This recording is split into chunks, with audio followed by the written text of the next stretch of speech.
Hello friends, કેમ છો? મજામાં? फ्रेंड्स, आज जो टॉपिक हम स्टडी करने वाले हैं वो कौन सा है? Sexual reproduction in flowering plants. तो चलो शुरू करते हैं इस टॉपिक को। सबसे पहले इसके अंदर आपको ये पता होना चाहिए, ये टॉपिक हम शुरू करेंगे, इसमें हम फ्लावरिंग प्लांट्स की स्टडी। सेक्सुअल रिप्रोडक्शन क्या होता है हमने पहले ही डिस्कस कर चुके हैं। सेक्सुअल रिप्रोडक्शन जिसके अंदर गैमेट फॉर्मेशन होगा, मियोसिस होगा, गैमेट्स का फ्यूजन होगा, मतलब फर्टिलाइजेशन होगा, राइट। अब हम देखते हैं कि फ्लावरिंग प्लांट जो होते हैं उनके क्या कैरेक्टरिस्टिक्स होते हैं, एक फ्लावर के क्या कैरेक्टरिस्टिक्स होते हैं वो हम स्टडी करते हैं। ओके, सबसे पहले यहाँ पे हमारे पास दो टर्म्स है जिसको जानना बहुत ही जरूरी है, unisexual flower and bisexual flower. इन दो वर्ड्स का क्या मतलब है इसको बहुत ही ध्यान से समझना है।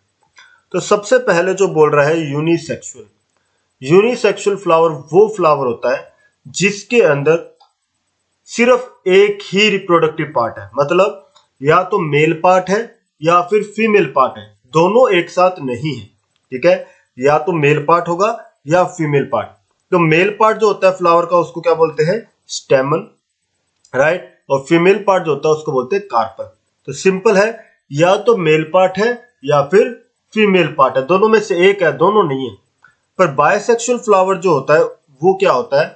जब एक फ्लावर के अंदर दोनों पार्ट हो, मतलब मेल पार्ट भी है और फीमेल पार्ट भी है, दोनों पार्ट अगर प्रेजेंट है तो आप उसको क्या बोल सकते हो? बायसेक्सुअल। देखो नाम से पता लग रहा है, यूनी मतलब एक, सेक्सुअल सेक्स सिर्फ एक सेक्स है, या तो मेल या फीमेल।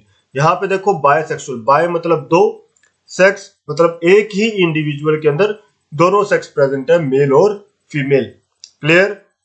यहां से आपको ये भी चीज क्लियर हो रही है मैं क्यों बोलता था सेक्सुअल रिप्रोडक्शन के अंदर एक पेरेंट भी इन्वॉल्व हो सकता है, दो पेरेंट भी इन्वॉल्व हो सकते हैं। एक पेरेंट कब इन्वॉल्व होता है? जब बायसेक्सुअल होता है ऑर्गेनिज्म, राइट। और अलग अलग पेरेंट कब इन्वॉल्व होते हैं? दो अलग अलग पेरेंट जब यूनिसेक्सुअल होते हैं, राइट। तो यहाँ पे सिंपल हमने देखा। अब हम जो है एक फ्लावर की स्ट्रक्चर स्टडी करते हैं, ठीक है। इनके एग्जांपल भी आपको ध्यान रखना है, यूनिसेक्सुअल के कौन कौन से होते हैं? पपेया और वाटरमेलन, राइट। एंड बायसेक्सुअल के कौन से हैं? हिबिस्कस, जिसको चाइना रोज भी आप बोलते हो, और मस्टर्ड, सरसों, ये तो आपको पता ही होगा, राइट। अभी जो यहाँ पे आपको ये फ्लावर का डायग्राम दे रखा है इसको बहुत ध्यान से समझना है आपको। सबसे पहले आप देखोगे आउटर मोस्ट वॉल। अब एक वर्ड यहाँ पे यूज कर रहे हैं, वॉल। क्या मतलब है इस वॉल का? इसका मतलब क्या है कि फ्लावर के जो पार्ट्स होते हैं वो एक गोलाई में ऐसे अरेंज होते हैं, ठीक है, सर्कल की फॉर्म में अरेंज होते हैं, उसी के लिए वर्ड यूज किया जाता है वॉल, ठीक है।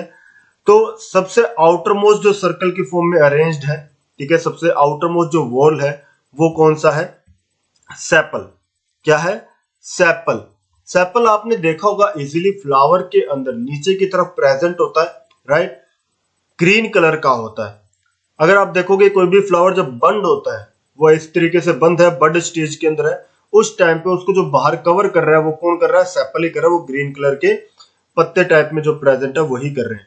पर जैसे वो फ्लावर खुलता है तो ये सेपल ऐसे ओपन होते हैं और फ्लावर बीच में से निकल के आ जाता है, राइट। इस तरीके से होता है। तो क्या हुआ, ये जो सेपल है वो नीचे की तरफ रह जाते हैं, ठीक है। आप देखोगे फ्लावर ओपन हो गया, ये नीचे की तरफ प्रेजेंट है, लीफ लाइक स्ट्रक्चर्स, इन्हीं को क्या बोला जाता है? Sepal. Clear? Green leaf like structure, outer most wall of the flower. और सभी सेपल्स, जितने सेपल हैं, हो सकता है 4 हो सकता है 5 हो, जितने भी सेपल होंगे सभी को कलेक्टिवली क्या बोल दोगे? कैलिक्स। क्या बोल दोगे? कैलिक्स। अब बात आती है कि सेपल का काम क्या है, क्यों प्रेजेंट होते हैं सेपल। तो आप देखोगे बर्ड स्टेज में जब वो प्रेजेंट है उस टाइम पे वो क्या कर रहा है? उस फ्लावर को प्रोटेक्ट कर रहा है। तो इसका काम क्या है? Protect flower in the bud condition, simple, right. ध्यान रहेगा आपको, बड कंडीशन में फ्लावर को प्रोटेक्ट कर रहा है। ओके, अब उसी के अंदर की तरफ दूसरा जो कलर्ड पार्ट है, ये वाला जो पार्ट है, ये आप देख रहे हो, ये वाला जो कलर्ड पार्ट होता है इसको बोलते हैं पेटल। देखते हो आप अलग अलग रंग के फ्लावर आपको दिखते हैं, कोई रेड दिख रहा है, कोई पिंक है, कोई व्हाइट है। तो ये जो अलग अलग कलर आपको दिख रहे हैं ये इन पेटल्स की वजह से, ठीक है। ये जो पेटल है ये कलर्ड क्यों है? क्योंकि ये क्या करते हैं? इस कलर से अट्रैक्ट करते हैं इंसेक्ट्स को। तो आप भी तो कलर से इंटरेक्ट होते हो यार, बोलते हो कितना अच्छा कलर है, आप उसकी तरफ अट्रैक्ट होते हो, राइट। उसी तरीके से इंसेक्ट्स भी क्या करते हैं, इस कलर से अट्रैक्ट होते हैं और इनके पास आते हैं। उसकी वजह से क्या होगा, पोलिनेशन अचीव होगा। मैं आऊंगा कि ये पोलिनेशन क्या होता है उस पर भी आऊंगा, पर आपको इतना ध्यान रखना है फिलहाल के लिए, पेटल जो होते हैं कलर्ड पार्ट होता है, और वो पेटल कलर्ड इसलिए होते हैं ताकि वो इंसेक्ट को अट्रैक्ट कर सके, जैसे हनी बी वगैरह है, ताकि पोलिनेशन हो सके। ठीक है, पोलिनेशन पे हम आएंगे आगे। तो पेटल जो है, जैसे हम सेपल को कलेक्टिवली क्या बोल रहे हैं, कैलिक्स, उसी तरीके से सभी पेटल्स को कलेक्टिवली क्या बोलते हैं, कोरोला। ठीक है, ध्यान रखना है। तो फर्स्ट वॉल जो है, सबसे आउटर मोस्ट जो है वो किसका हो गया, कैलिक्स का, उसके अंदर आ गया क्रोला। अब कई बच्चे कंफ्यूज हो जाते हैं, कैलिक्स पेटल को बोल देते हैं, पर वो गलत होगा। तो इसको याद कैसे रखें, तो सिंपल सा है, कैलिक्स, लास्ट में एक्स स का साउंड आ रहा है, एस का साउंड आ रहा है ना, कैलिक्स, तो एस का जो साउंड आ रहा है लास्ट में, इसका मतलब ये क्या है, सेपल है। और दूसरा अपोजिट तो आपको ध्यान रह जाएगा, क्रोला। ठीक है, पेटल क्रोला। ठीक है, सिंपल, कंफ्यूज नहीं होना कैलिक्स और क्रोला के अंदर। आउटर मोस्ट कैलिक्स, उसके अंदर की तरफ क्रोला। अब उसके अंदर और चलते हैं, उसके अंदर की तरफ जो प्रेजेंट होता है वो क्या होता है, मेल रिप्रोडक्टिव पार्ट, जो ये वाला पार्ट है। तो ये जो पार्ट है ये क्या है, मेल रिप्रोडक्टिव पार्ट। तो ऐसे बहुत सारे ये प्रेजेंट है, आप देख रहे हो। इन सबको क्या बोला जाता है, स्टेमन। क्या बोला जा रहा है, स्टेमन। ठीक है, इस स्टेमन में आपको मेनली दो पार्ट दिख रहे हैं, ऊपर वाले को क्या बोल रहे हैं, एंथर, और नीचे वाले को क्या बोल रहे हैं, फिलामेंट। ठीक है, एंथर और फिलामेंट, और ये दोनों आपस में जुड़े हुए, बीच में कनेक्टिव टिश्यू होता है जिसकी हेल्प से ये जुड़े होंगे। ठीक है, एंथर और फिलामेंट के बीच में कनेक्टिव टिश्यू है जो इनको जोड़ रहा है।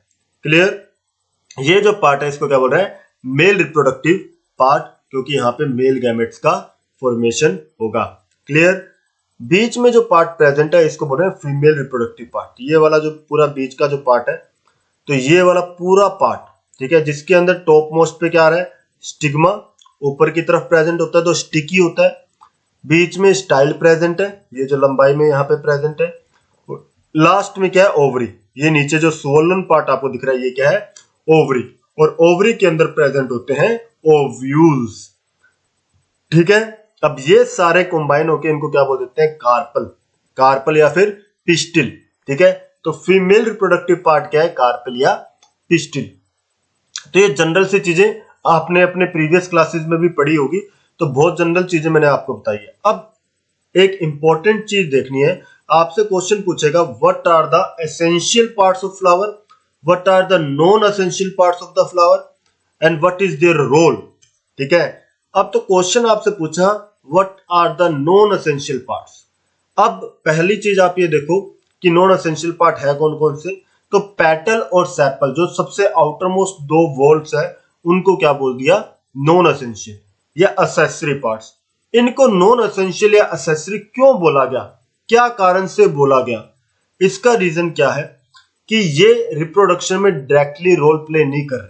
ठीक है, इनका कोई डायरेक्ट रोल नहीं है रिप्रोडक्शन में, इसलिए इनको क्या बोल दिया, non essential, but they assist reproduction. ठीक है, ये डायरेक्टली पार्ट नहीं कर रहे पर उसको प्रमोट तो कर रहे हैं। जैसे पेटल जो है इंसेक्ट पोलिनेटर्स को अट्रैक्ट कर रहा है, तो वो उसको फेवर कर रहा है ताकि रिप्रोडक्शन हो सके, पर वो खुद उसमें पार्ट नहीं ले रहा। ठीक है, तो कह सकते हो इनडायरेक्ट वे में पार्ट ले रहे हैं, तो उनका डायरेक्टली रिप्रोडक्शन में कोई पार्ट नहीं है, इसलिए इसको क्या बोल दिया, नॉन एसेंशियल। वहीं जो दूसरे पार्ट्स हैं, मेल और फीमेल रिप्रोडक्टिव पार्ट्स, वो क्या है, एसेंशियल पार्ट्स है। क्यों, क्योंकि वो रिप्रोडक्शन में डायरेक्टली इन्वॉल्व है, क्योंकि फीमेल पार्ट जो है वो क्या बनाएगा, फीमेल एग, और मेल पार्ट जो है वो क्या बनाएगा, मेल गैमेट। सिंपल। तो इस तरीके से ये एसेंशियल और नॉन एसेंशियल को डिफाइन किया गया। अब एक टर्म और आपको याद रखनी है, यहां पे लिखा हुआ है देखो, मेल रिप्रोडक्टिव पार्ट के लिए एक टर्म यूज करते हैं, एंड्रोशियम। ठीक है, एंड्रोशियम। मैंने आपको बताया मेल रिप्रोडक्टिव पार्ट के अंदर क्या प्रेजेंट होता है, स्टेमन, हम उसको क्या बोलते हैं, स्टेमन। इसी तरीके से इसके लिए एक टर्म यूज कर रहे हैं, एंड्रोशियम, और उस स्टेमन के लिए हमने क्या बोला था, दो पार्ट उसके हैं, ऊपर की तरफ एंथर है, नीचे की तरफ क्या है, फिलामेंट। ठीक है, अब एक यहां पे बोल रहा है बायलोब्ड होता है, अंतर कैसा है, बायलोब्ड। बायलोब्ड का मतलब क्या है, आप जो यहाँ पे एंथर देख रहे हो इसके अंदर दो लोब्स है। देखो एक लोब ये इधर वाला हो गया और ये दूसरा लोब हो गया दो लोब। सभी के अंदर देखोगे एक राइट वाला और एक लेफ्ट वाला, इस तरीके से यहाँ पे दो लोब्स प्रेजेंट है, तो इसको क्या बोल दिया, बायलोब। क्लियर। उसके बाद क्या बोलता है, ईच लोब हैज 1 और 2 पोलन सैक। पोलन सैक उसके अंदर प्रेजेंट होंगे। तो मान लो ये वाला एक लोब है, यहां पे मैं ड्रा कर देता हूं। मान लो ये एक लोब है, इसके साथ यहाँ पे दूसरा लोब प्रेजेंट है, ये यहाँ प्रेजेंट है।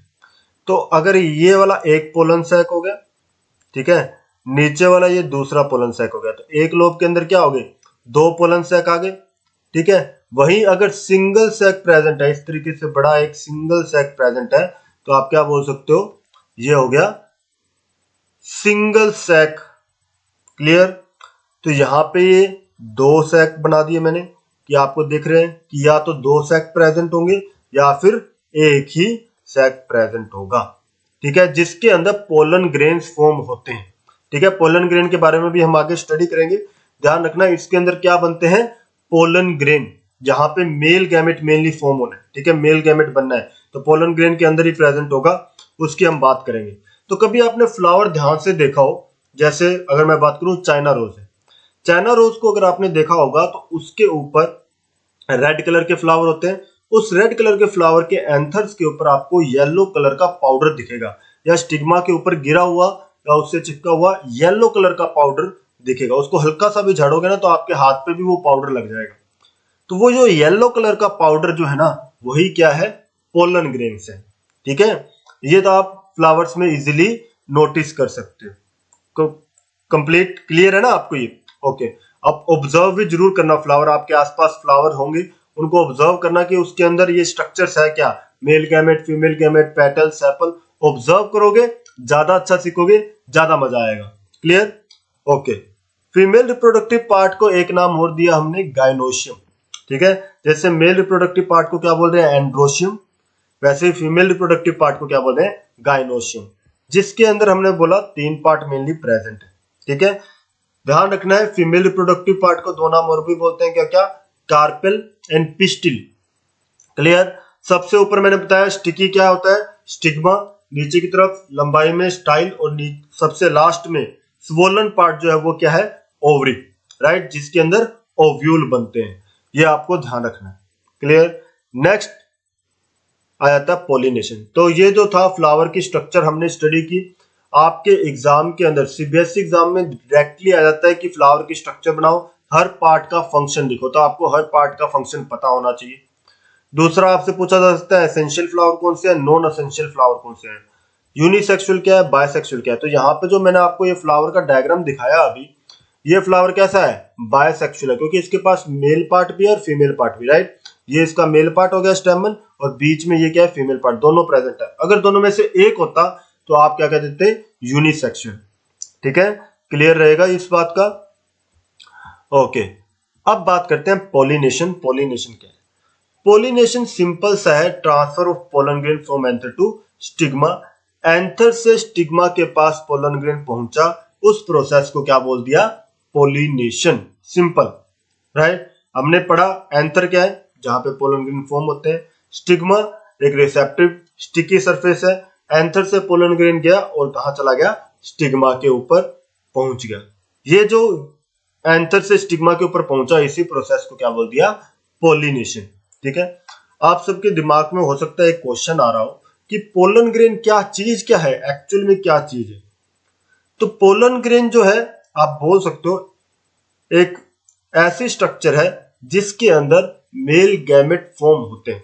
मैं आपको आगे पोलन ग्रेन की स्ट्रक्चर भी दिखाऊंगा कि किस तरीके का पोलन ग्रेन होता है। ठीक है, चलो मैं आपको दिखाई देता हूं पोलन ग्रेन कैसा होता है, ताकि आपकी कंफ्यूजन क्लियर हो जाए। तो यहां पे आप देखोगे ये आपको पोलन ग्रेन का स्ट्रक्चर दिखाया हुआ है। इस पोलन ग्रेन की स्ट्रक्चर के अंदर आपको ये देखो, एक तो आपको ये दिख रहा है जनरेटिव सेल, ठीक है, और ये एक बड़ा सेल आपको दिख रहा है जिसको आप बोल सकते हो वेजिटेटिव सेल, और उसका ये क्या है, न्यूक्लियस। ठीक है, तो ये जो जनरेटिव सेल आपको यहां पे दिख रहा है ना, ये आगे डिवाइड करके मेल गैमेट फॉर्म करता है। ठीक है, तो ये पोलन ग्रेन जो स्ट्रक्चर डेवलप हुई, इसके अंदर आगे जाके मेल गैमेट का फॉर्मेशन होगा। तो ये जो जनरेटिव सेल आपको यहाँ पे दिख रहे हैं, ठीक है, ये वाला, ये आगे क्या करता है, डिवाइड होके दो मेल गैमेट फॉर्म करता है, दो मेल गैमेट। ठीक है, चलो बाकी की डिटेल्स हम आने वाले टाइम में पढ़ेंगे, फिलहाल हम पोलिनेशन कवर करते हैं। राइट, अब पोलिनेशन जो होता है, मैंने आपको बताया anther to stigma pollen grain जा रहा है। पोलिनेशन दो तरह का होता है मेनली, सेल्फ पोलिनेशन और क्रॉस पोलिनेशन। सेल्फ पोलिनेशन और क्रॉस पोलिनेशन को समझो। अगर मान लो एक फ्लावर है, उसके अंदर दोनों पार्ट्स हैं, ठीक है, फीमेल पार्ट भी प्रेजेंट है, मेल पार्ट भी प्रेजेंट है, मतलब बायसेक्सुअल है। तो बायसेक्सुअल है मतलब उसी प्लांट के उसी फ्लावर के अंदर सेम फ्लावर के एंथर से सेम फ्लावर के स्टिग्मा के ऊपर अगर पोलन ग्रेन जाता है तो उसको क्या बोलोगे, सेल्फ पोलिनेशन। जैसे आपको ये वाला जो दिख रहा है, यहां से सेम के पास ही चला गया, ये एंथर है, एंथर से पोलन ग्रेन रिलीज हुआ और ये स्टिग्मा के ऊपर पहुंच गया सेम फ्लावर में। जैसे यहां पे भी शो किया हुआ है, सेम फ्लावर के एंथर से सेम फ्लावर के स्टिग्मा के ऊपर अगर पोलन ग्रेन जा रहा है तो उसको क्या बोलोगे, सेल्फ पोलिनेशन। सेल्फ पोलिनेशन को ही एक और नाम दिया गया है, ऑटोगैमी। क्या नाम दिया गया है, ऑटोगैमी। ठीक है, ध्यान रखना, ऑटो का मतलब ही होता है सेल्फ। राइट, दूसरा आता है क्रॉस पोलिनेशन, जो दो अलग अलग फ्लावर्स के बीच में होता है पोलिनेशन। इसका मतलब क्या है, एक फ्लावर से पोलन ग्रेन रिलीज हुआ और दूसरे फ्लावर के स्टिग्मा के ऊपर पहुंच गया। जैसे आपको यहां दिख रहा है, पोलन ग्रेन यहां से रिलीज हुआ और ये पहुंच गया दूसरे फ्लावर के ऊपर। तो ये जो ट्रांसफर है इसको क्या बोल दोगे, क्रॉस पोलिनेशन। मतलब यहाँ पे दो अलग अलग प्लांट है और फ्लावर तो ऑटोमेटिकली अलग अलग हो ही गए।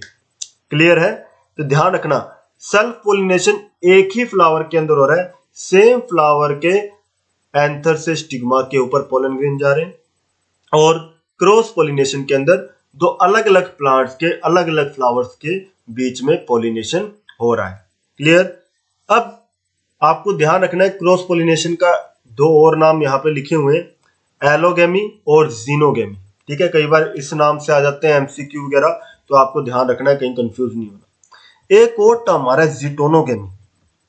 अब ये क्या है जिटोनोगेमी, अगर सेम प्लांट के दो अलग अलग फ्लावर इन्वॉल्व हो रहे हैं, तो आप देखोगे ये एक प्लांट है, यहां पे आपको दिख रहा है ये एक प्लांट है, ठीक है, ये वाला, इसके अंदर आप ये देख रहे हो ये दो अलग अलग फ्लावर है सेम प्लांट के, इनके बीच में पॉलिनेशन हो रहा है।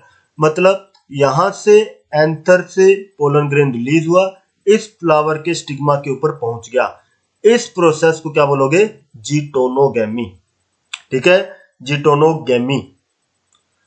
अब आपको एक चीज और ध्यान रखनी है, जिटोनोगेमी जो होता है उसके अंदर आप क्या कह सकते हो कि जेनेटिकली वो तो सेल्फ पोलिनेशन है। जेनेटिकली सेल्फ पोलिनेशन क्यों बोला, क्योंकि सेम प्लांट है तो जीन सेम ही होंगे, सिंपल सी बात है। तो जेनेटिकली क्या बोल दिया, सेल्फ पोलिनेशन, पर इकोलॉजिकली वो क्या है, क्रॉस पोलिनेशन है, क्योंकि दो अलग अलग फ्लावर इन्वॉल्व हो रहे हैं।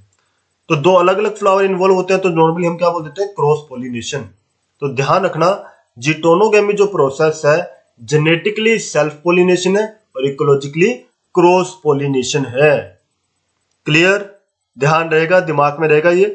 ठीक है, ये था पोलिनेशन के बारे में। अब बात आती है कि पोलन ग्रेन क्रॉस पोलिनेशन में। अब आपको मैंने बोला एंथर से स्टिग्मा के ऊपर पहुंचा पोलन ग्रेन, पर किसी ना किसी की मदद से तो पहुंचेगा, कोई ना कोई मीडिया तो चाहिए जिसके मदद से वो उधर पहुंचे। तो वो मीडियम क्या है, ठीक है, ये पोलन ग्रेन पहुंचते कैसे हैं स्टिग्मा के ऊपर, तो उसके लिए क्या क्या चाहिए, क्या क्या मेथड हो सकते हैं। तो वो विंड का यूज कर सकता है, पानी का यूज कर सकता है, या कोई एनिमल दूसरा उसको पहुंचा सकता है। तो अगर मैं इसको डिवाइड कर दूं एजेंट्स को जो पोलिनेशन कोज करवा रहे हैं, तो ऐसे एजेंट्स इनको हम दो पार्ट्स में डिवाइड कर सकते हैं, अबायोटिक और बायोटिक। ठीक है, तो यहां पे आपको दोनों मेंशन किए हुए एजेंट्स, अबायोटिक मतलब नॉन लिविंग कंपोनेंट्स हो गए और बायोटिक मतलब जो लिविंग कंपोनेंट्स हैं। तो अबायोटिक के अंदर क्या क्या चीजें आ गई? सिंपल, वाटर और विंड। वाटर, वाटर अगर मीडिया यूज हो रहा है तो हम उसको बोलेंगे हाइड्रोफिली। हाइड्रो वर्ड आपको पता है पानी के लिए यूज किया जाता है, ठीक है। तो हाइड्रोफिली मतलब pollination by water. Anemophily pollination by wind. तो इसके लिए जो वर्ड यूज किया जाता है वो क्या है? एनिमोफिली, ठीक है, ध्यान रहेगा ये एनिमोफिली, हाइड्रोफिली। इसी तरीके से बायोटिक एजेंट्स के अंदर अलग अलग बायोटिक एजेंट्स है, एनिमल्स है। एनिमल्स के अंदर भी अलग अलग है, बैट्स हैं, बर्ड्स हैं, इंसेक्ट हैं, स्नेल है। वुमन्स भी हो सकते हैं जो आर्टिफिशियल पोलिनेशन को करवाते हैं, क्योंकि हम धक्के से किसी पोलन ग्रेन को उठा के स्टिग्मा के ऊपर भी डाल सकते हैं, राइट। पर आपको एक चीज ध्यान रखनी होगी, पोलिनेशन सक्सेसफुल तभी माना जाता है जब सेम स्पीसीज का पोलन ग्रेन वहां पे पहुंचे। ऐसा नहीं हो सकता मैंगो का लीची के ऊपर पहुंच गया तो ये पूरे दोनों अलग अलग फ्रूट हो गए, अलग अलग प्लांट हो गए, ऐसा नहीं हो सकता। आपको सेम ही लेना होगा। अगर मैं कहूं मैंगो का मैंगो के ऊपर ही जाना चाहिए, लीची का लीची के ऊपर ही पोलन जाना चाहिए। समझ में आ रही है मेरी बात? ठीक है, तभी वो सक्सेसफुल पोलिनेशन होगा। अब यहां पे आपको ये बहुत सारे नाम लिखे हुए हैं एनिमल्स के द्वारा जो करवाया जा रहा है, जूफिली, और इसी तरीके से आपको बहुत सारे अलग अलग नाम यहाँ पे दिए हुए हैं, पर आप हो सकता है कंफर्टेबल ना हो इनको याद करने के लिए, है ना, बड़े अजीब से नाम लग रहे हैं। पर आप थोड़ा सा इनको ध्यान रखना है कि ये जो नाम से ऑर्निथोफिली, एंटमोफिली, एनिमोफिली, हाइड्रोफिली, ये नाम कई बार एग्जाम के अंदर आ जाते हैं, क्वेश्चंस के अंदर, ठीक है। एक्चुअली कम से कम आप इनको पहचान पाओ। अगर आप इनको लिख नहीं पा रहे हो तो कम से कम इतना जरूर होना चाहिए कि आप इनको पहचान पाओ। अगर आपके पास ऑप्शंस के अंदर लिखा हुआ आ गया तो आप पहचान पाओ, ठीक है। एक चीज आपको और ध्यान रखनी कि क्वेश्चन में कौन सा कंपोनेंट पूछ रहा है, बायोटिक या अबायोटिक।